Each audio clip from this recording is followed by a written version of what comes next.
பாமக சார்பில் போட்டியிடும் 15 வேட்பாளர்கள் பட்டியலை அக்கட்சி தலைவர் அன்புமணி அறிவித்துள்ளார். அண்மைச் செய்தியாக பார்த்துக் கொண்டிருக்கின்றோம். என்டிஏ கூட்டணியின் பாமக 18 தொகுதியில் போட்டியிடும் நிலையில் 15 வேட்பாளர்கள் பட்டியலை அன்புமணி அறிவித்துள்ளார். தற்போதைய அண்மைச் செய்தியாக பார்த்துக் கொண்டிருக்கின்றோம். வேட்புமனு தாக்கல் இன்று தொடங்க உள்ள நிலையில் 15 வேட்பாளர்கள் பட்டியல் அறிவிக்கப்பட்டுள்ளதை தற்போதைய அண்மைச் செய்தியாக பார்த்துக் கொண்டிருக்கின்றோம். கூடுதல் விவரங்களை செய்தியாளர் ராஜேஷ் வழங்க கேட்கலாம். ராஜேஷ், பாமக சார்பில் 15 வேட்பாளர்கள் பட்டியலை அக்கட்சியினுடைய தலைவர் அன்புமணி அறிவித்துள்ளார். யார் யார் எந்த தொகுதியில் போட்டியிடுகின்றனர்? கூடுதல் விவரங்களை பதிவிடலாம். ராம்குமார், வணக்கம். 2026 சட்டமன்ற தேர்தலை முன்னிட்டு அதிமுக தலைமையிலான தேசிய ஜனநாயக கூட்டணியில் பாட்டாளி மக்கள் கட்சி இணைந்து போட்டியிடுகிறார்கள். அவர்களுக்கு 18 தொகுதிகள் என்பது ஒதுக்கப்பட்டிருந்தது. ஏற்கனவே 3 தொகுதிக்கான முதற்கட்ட வேட்பாளர் பட்டியலை அக்கட்சியினுடைய தலைவர் அன்புமணி ராமதாஸ் வெளியிட்டிருந்தார். அதில் செஞ்சி உள்ளிட்ட தொகுதிகள் இடம்பெற்றிருந்த நிலையில் தற்பொழுது மிகவும் எதிர்பார்க்கப்பட்ட தொகுதிகளுக்கான வேட்பாளர் பட்டியல் என்பது வெளியாகி இருக்கிறது. குறிப்பாக பெரம்பூர் தொகுதியை பொறுத்த வரைக்குமே நடிகர் விஜய் அவர்கள் நேரடியாக களம் காணக்கூடிய ஒரு தொகுதி என்பதால் மிகுந்த எதிர்பார்ப்பு என்பது நிலவி இருக்கக்கூடிய சூழ்நிலையில் திமுகவை பொறுத்த வரைக்குமே ஆர்.டி. சேகர் களம் காண இருக்கிறார். பாமக சார்பாக, அதாவது தேசிய ஜனநாயக கூட்டணி சார்பாக யார் களமிறங்க போகிறார் என்ற எதிர்பார்ப்பு நிலவி வந்த நிலையில் அந்த கட்சியினுடைய மாநில பொருளாளர் திலகபாமா அவர்கள் களமிறங்குகிறார். திலகபாமாவை பொறுத்த வரைக்குமே சிவகாசியை அவர் பூர்வீகமாக கொண்டவர். விருதுநகர் மாவட்டத்தை சேர்ந்தவராக இருக்கக்கூடிய சூழ்நிலையில் அவருக்கு வாய்ப்பு எங்க வழங்கப்படுகிறதோ அங்கெல்லாம் களம் காண்கிறார். கடந்த முறை அவர் பெரியசாமி அவர்களை எதிர்த்து ஆத்தூர் தொகுதியில் களம் கண்டார், தோல்வியை தழுவியிருந்தார். இந்த நிலையில்தான் தற்பொழுது அவர் பெரம்பூர் தொகுதியில் விஜயை எதிர்த்து களம் காண்கிறார். அதே போல தர்மபுரி தொகுதி மிகவும் எதிர்பார்க்கப்பட்ட ஒரு வேட்பாளர் சௌமியா அன்புமணி அவர்கள் நேரடியாக தர்மபுரி சட்டமன்ற தொகுதியில் அவர் களம் காண்கிறார். விருதாச்சலம் தொகுதி தமிழரசி ஆதி மூலம் களம் காண்கிறார். அவர் அந்த கட்சியினுடைய மாநில செயலாளராக இருக்கிறார்.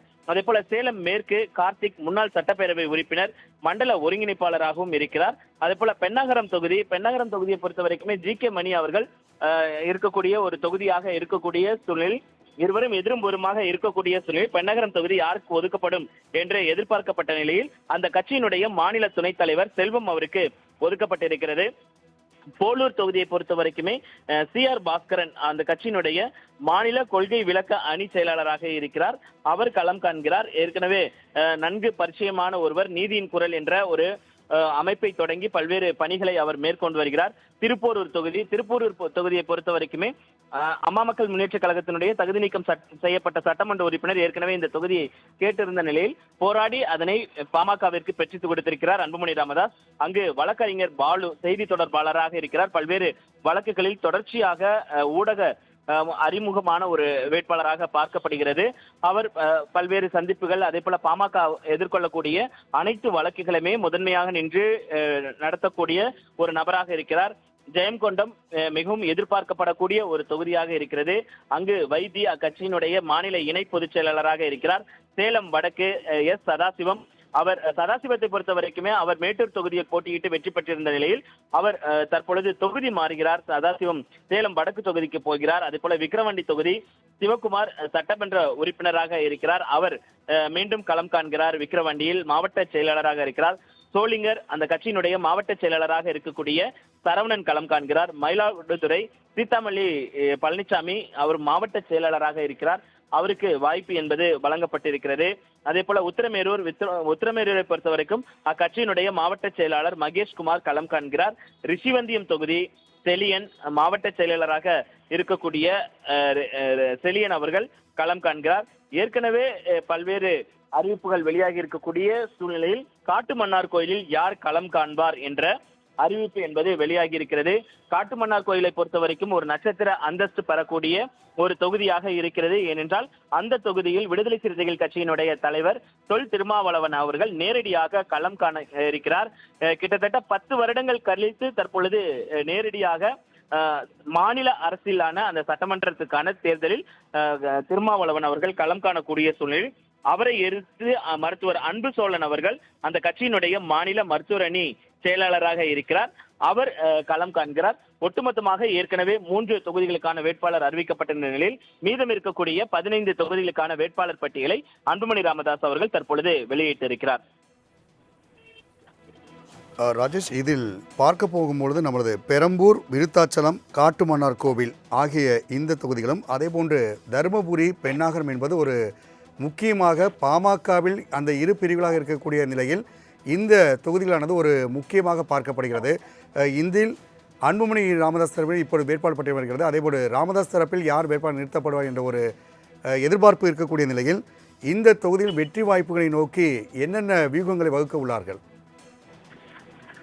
குறிப்பாக பாமகவை பொறுத்த வரைக்குமே அவர்கள் வலுவாக இருக்கக்கூடிய ஒரு பகுதியாகத்தான் பார்க்கக்கூடிய இடங்களில் தான் அவர்கள் கேட்டு பெற்றிருப்பதாக தகவல் வெளியாகி இருந்து ஏற்கனவே பல்வேறு செய்தியாளர் சந்திப்பில் நாங்கள் எங்கே வலுவாக இருக்கிறோமோ அங்கு நாங்கள் எங்களுடைய தொகுதிகளை கேட்டு பெற்றிருக்கிறோம், அந்த தொகுதிகளில் நிச்சயமாக நாங்கள் வெற்றி பெறுவோம் என்று அந்த கட்சியினுடைய தலைவர் அன்புமணி ராமதாஸ் அவர்கள் தெரிவிக்கக்கூடிய சூழல் இருக்கும் பொழுது நாம் மிக முக்கியமாக பார்க்க வேண்டிய ஒரு தொகுதி பெண்ணாகரம் தொகுதி. அந்த பெண்ணாகர தொகுதியெல்லாம் சௌமியா அன்புமணி களமிறங்குவார் என்று எதிர்பார்க்கப்பட்ட நிலையில், ஆனால் அவர் இந்த முறை தர்மபுரியை நோக்கி களமிறங்குகிறார். தர்மபுரி சட்டப்பேரவை சட்டமன்ற தொகுதியை அவர் தேர்ந்தெடுத்திருக்கிறார். குறிப்பாக பெண்ணகரம் தொகுதியை பொறுத்த வரைக்குமே ஜி.கே. மணியனுடைய அவர் ஆளுமையின் கீழாக இருக்கக்கூடிய ஒரு தொகுதி, அவர் சட்டமன்ற உறுப்பினராக இருக்கக்கூடிய ஒரு தொகுதி என்பதன் காரணமாக அந்த தொகுதியில் அவர் களமால் ஏற்கனவே பிரிந்திருக்கக்கூடிய சூழ்நிலையில் எளிதாக சௌமியா அன்புமணி தோல்வி அடைவதற்கான வாய்ப்புகள் அதிகம் இருப்பதன் காரணமாக அவர் தர்மபுரியை தேர்ந்தெடுத்திருக்கலாம் என்ற தகவல் வெளியாகி இருக்கிறது.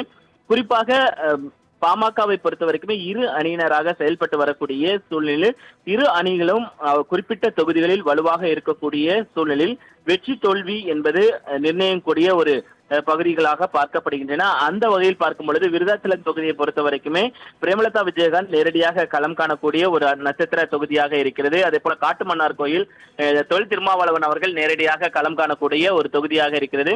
ஒட்டுமொத்தமாக இப்படியாக இருக்கக்கூடிய சூழ்நிலையில் பாமகவை பொறுத்த வரைக்குமே அவர்கள் நேரடியாக அந்த வேட்பாளர் பட்டியல் என்பது அறிவிக்கப்பட்டிருக்கு. குறிப்பாக பெரம்பூர் தொகுதியை பொறுத்த வரைக்குமே தான் திலகபாமா அவர் விருதுநகரை பூர்வீகமாக கொண்டவர். சிவகாசி அந்த வட மாவட்டங்களில் வட தமிழகங்களை நோக்கிய அவருடைய அந்த தேர்தல் பயணம் இருந்தக்கூடிய சூழ்நிலையில் அவர் சென்னையில் போட்டியிடுவது என்பது எந்த வகையில் சரியாக இருக்கும் என்பது தெரியவில்லை.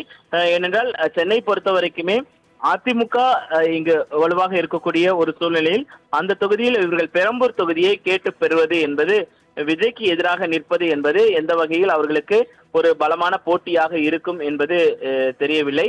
அதே நேரத்தில் பல்வேறு தொகுதிகளில் நிறுத்தப்பட்டிருக்கிறவர்கள் பெரும்பாலான மாவட்ட செயலாளர்கள் நிறுத்தப்பட்டிருக்கிறார்கள். அவர்கள் ஏற்கனவே களம் கண்டவர்களும் இருக்கிறார்கள். அதனால் அவர்களுக்கான அந்த வாய்ப்புகள் அதிகம் இருப்பதாகத்தான் பார்க்கப்படுகிறது.